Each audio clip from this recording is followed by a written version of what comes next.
कहानी के शुरू में हम एक आदमी को देखते हैं। अपने चेहरे को ढका हुआ था और एक आदमी को बांधा हुआ था। वो अपनी बंदूक की गोलियां निकालकर उस आदमी की जेब में डाल देता है और बंदूक अपने पास रख लेता है। फिर उस आदमी के सीने पर एक अजीब डिवाइस लगाता है जिसके रिमोट को भी उसने अपने पास रख लिया था। उस आदमी से कहता है कि तुमने मेरे लिए कोई रास्ता नहीं छोड़ा। उसको चाकू से जख्मी करके वहाँ से चला जाता है। हम उसकी डिवाइस पर एक अजीब मैसेज और उसके चीखने चिल्लाने की आवाजों को सुनते हैं। इसके बाद सीन शिफ्ट होता है कुछ दोस्तों पर जो अपनी पढ़ाई पूरी करके जंगल में कैंपिंग करने आए हुए थे। यहाँ पर सब दोस्तों में कैटो जो सबसे ज्यादा बिगड़ा हुआ था। वहीं कैटो का दोस्त जो उसके उल्ट था, बिल्कुल सीधा। पर उसकी दोस्त ऐसी थी जो बेचारे पर हमेशा शक करती रहती थी कि उसका चक्कर किसी और लड़के के साथ है। हम यहाँ पर उनकी बातों में सबकी गहरी दोस्ती देखते हैं। इनके ग्रुप में एरिन थी जो सबसे ज्यादा मासूम थी और सबसे अलग रहा करती थी। जब एरिन बाथरूम के लिए झाड़ियों में जाती है, वही आदमी जो हमने कहानी के शुरू में देखा था वो एरिन को बेहोश कर देता है। जब एरिन को होश आता है, उसके साथ साथ सभी दोस्त एक अजीब सी जैकेट के साथ उठते हैं क्योंकि सबने अब जैकेट पहनी हुई थी और उस जैकेट पर एक टाइमर लगा हुआ था। करीब ही जब वो गैस सिलेंडर को देखते हैं तब इन्हें समझ आता है कि किसी ने इनको गैस से बेहोश कर दिया था और इनका यहाँ पर एक दोस्त भी गायब था। जब वो आदमी इनके सामने आता है तो इन्हें पता चलता है कि वो इनके स्कूल के साइंस टीचर थे और साथ ही साथ एरिन के दोस्त के डैड भी जो अब मर चुका था। वो बताते हैं कि जब मेरे बेटे की मौत हुई तो उनकी बीवी ने इस सदमे से अपनी जान ले ली जिस वजह से उन्होंने अपनी फैमिली को खो दिया। अब उन्हें ऐसा लगता था कि कहीं न कहीं इन दोस्तों में से ही कोई कातिल है जिसने मेरे बेटे को मारा होगा। वो कहते हैं आज तो तुम्हारी दोस्ती का इम्तिहान है। वो जैसे ही अपने हाथ में लिए रिमोट को दबाते हैं,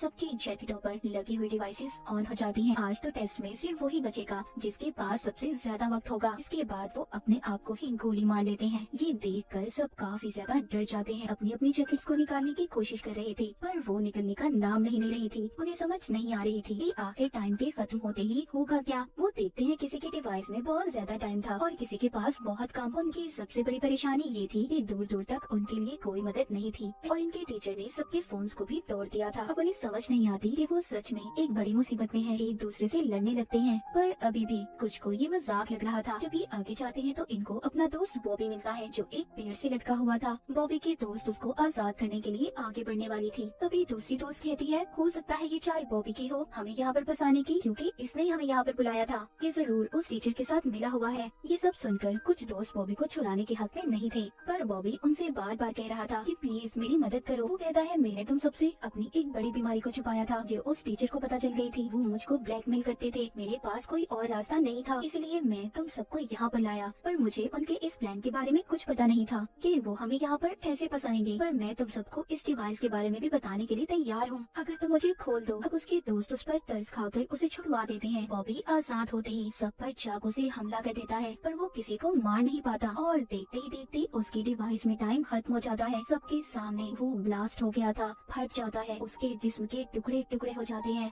ये देखकर सब अपने अपने दोस्तों को लेकर भागते हैं। टीबर कैटो का दोस्त था जिसकी दोस्त उस पर अब भी शक कर रही थी। वो उसके साथ जाने से भी मना कर देती है। कैटो का दोस्त अकेला ही कैंप में वापस आता है। वो उस टीचर की बंदूक को भी अपने पास रख लेता है, ये सोचकर कि शायद ही उसके काम आ जाए। इसके बाद हम एक और दोस्त को देखते हैं जो काफी ज्यादा घबराया हुआ था क्योंकि उसका टाइम अब खत्म हो चुका था। वो अपनी दोस्त से कहता है प्लीज मुझसे दूर रहो, कुछ देर बाद मैं भी मरने वाला हूँ।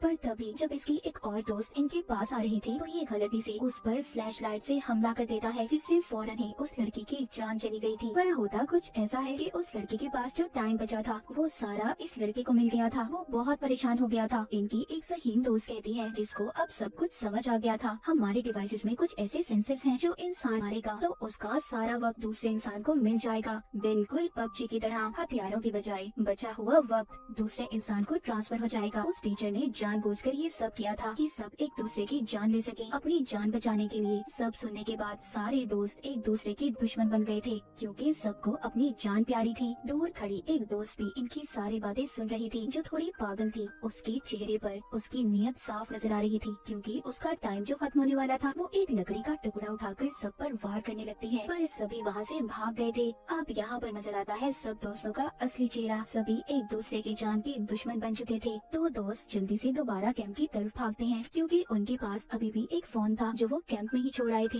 मगर उसमें भी सिग्नल नहीं थे, इसीलिए ये फोन को लेकर ऊंचाई की तरफ भागते हैं। उधर एरिन को कैटो का दोस्त अपना पार्टनर बन जाने का कहता है और दोनों आगे मदद के लिए निकल पड़ते हैं। उधर दूसरी तरफ इनकी एक और दोस्त जो अपने शिकार की तलाश में थी क्योंकि उसका टाइम खत्म होने वाला था, जब ये कैटो को अपने पास आते हुए देखती है तो उस पर हमला कर देती है। पर चालाक कैटो अपनी जान बचाने के लिए उस लड़की से कहता है, तुम कहती थी ना कि मेरा दोस्त तुम्हें धोखा दे रहा है, उसका चक्कर किसी और लड़की के साथ था। हाँ, वो कोई और नहीं बल्कि तुम्हारी बेस्ट फ्रेंड है, जो मुझे उसके फोन से पता चला। उस पागल लड़की को एक और मौका मिल गया था किसी की जान देने का। ये अपनी ही दोस्त के ऊपर चाकू से हमला कर देती है, पर वो दोस्त एक ही झटके में उसके ऊपर वार करके उसी को मार देती है। अब उस लड़की को भी गेम की समझ आ चुकी थी कि भले कैटो ने उसे मरवाने की कोशिश की, पर यही रास्ता है इस गेम में सरवाइव करने का, जिंदा रहने का। वो कैटो के साथ मिलकर टीम बना लेती है और दोनों सबका शिकार करने का प्लान बनाते हैं। उधर दूसरी तरफ जिन दोस्तों को फोन मिला था, अब वो लड़की अपने डैड को फोन करती है जो पुलिस ऑफिसर थे, पर उसकी कॉल नहीं लग रही थी। अब उसको शक होने लगा था कि कहीं उसके डैड भी किसी मुसीबत में ना हो। जब वो जीपीएस से लोकेशन पता करते हैं तो उससे पता चलता है कि उनके डैड कहीं आसपास ही थे। उधर दूसरी तरफ एरिन और उसके दोस्त को चलते हुए टीचर का वही शिकार मिलता है जो हमने कहानी के शुरू में देखा था, जिस आदमी को बांधकर उसने रखा हुआ था। ये आदमी कोई और नहीं बल्कि उस लड़की के डैड थे जो अपने डैड को कॉल कर रही थी। साइंस टीचर ये सब इनके साथ इसलिए कर रहा था, उसको अब भी ऐसा लगता था कि उसका बेटा किसी नशे से नहीं मरा बल्कि उसे जानबूझकर मारा गया है, और ये सब इन दोस्तों की पार्टी में हुआ था। उस लड़की के डैड को इसलिए मारा क्योंकि बिना छानबीन किए उन्होंने उसके बेटे के केस को बंद कर दिया था। यानी कि सच ये था कि इन्हीं के बीच में कोई कातिल है। उधर ही एरिन के दोस्त को बुलेट्स गोलियां भी मिलती है, जिसको उठाकर ही अपने पास रख लेता है। इनकी दोस्त के डैड मरने ही वाले थे, तभी एरिन का दोस्त बंदूक में गोलियां डालकर उन्हें मार देता है। एरिन को यकीन नहीं हो रहा था कि उसका दोस्त इतना बेदर्द भी हो सकता है। वो उसको समझाता है कि सब मैंने तुम्हारे लिए किया, क्योंकि वो ज्यादा देर जिंदा नहीं रहते, वो मरने ही वाले थे और उनको मारने से कम जो उनका बचा हुआ वक्त है वो तुम्हें मिल गया। एरिन का दोस्त उसको बंदूक देकर कहता है, तुम इससे खुद को महफूज कर सकती हो, ये तुम्हारी हिफाजत के लिए है क्योंकि जीने का हक है तुम्हें। और खुद वो कैटो की तलाश में निकल पड़ता है क्योंकि उसे ऐसा लग रहा था कि साइंस टीचर के बेटे उनके दोस्त का कातिल कैटो है, क्योंकि उस दिन पार्टी में वो नशे वाली दवाई वही लाया था।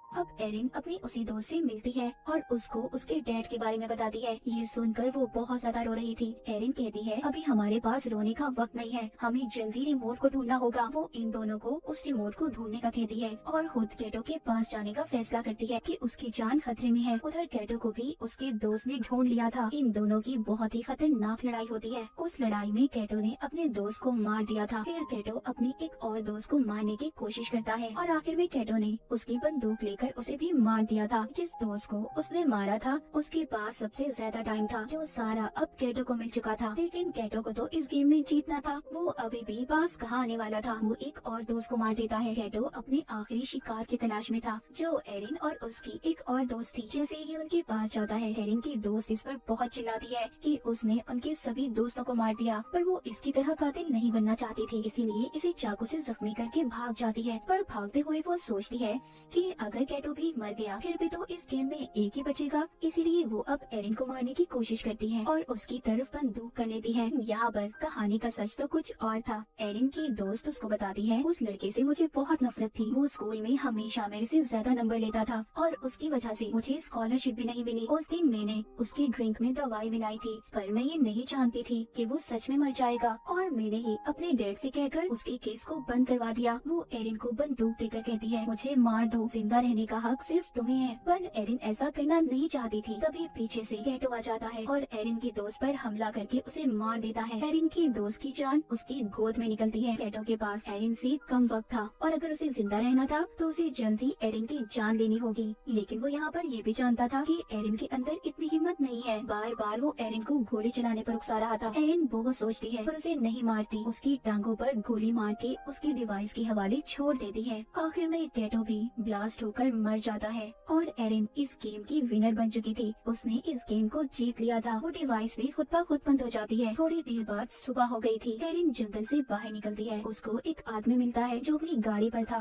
पर एरिन का ऐसा हाल देखकर वो मदद करने से इनकार कर देता है। कहानी के आखिर में एरिन की हमें खतरनाक मुस्कुराहट को देखते हैं। इसी सस्पेंस के साथ ये कहानी यहीं पर खत्म हो जाती है।